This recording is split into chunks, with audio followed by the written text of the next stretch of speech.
பிதாவாகிய தேவனுக்கு கர்த்தர் இயேசு கிறிஸ்து மூலம் மகிமை உண்டாவதாக. என்னை நினைவு கூறும்படி இதை செய்யுங்கள் என்றார்.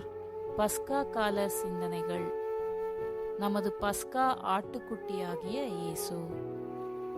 யூதர்கள் சொல்லர்த்தமான ஆட்டுக்குட்டியினை புசித்தது போன்று நாம் கிறிஸ்துவை புசிக்க வேண்டும்.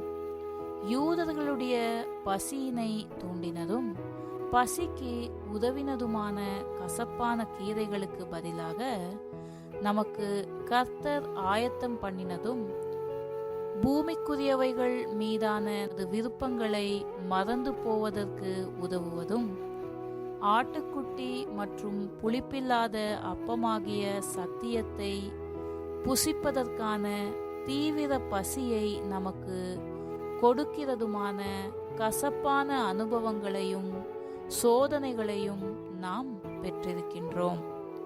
நமக்கு எந்த நிரந்தரமான தேசமும் இல்லை என்று நாமும் நினைவில் கொள்ள வேண்டும்.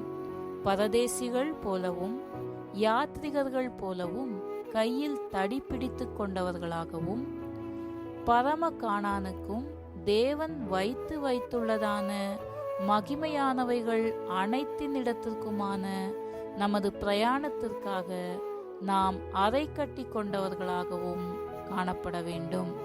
ரீப்ரிண்ட் 58:69. ஆமேன்.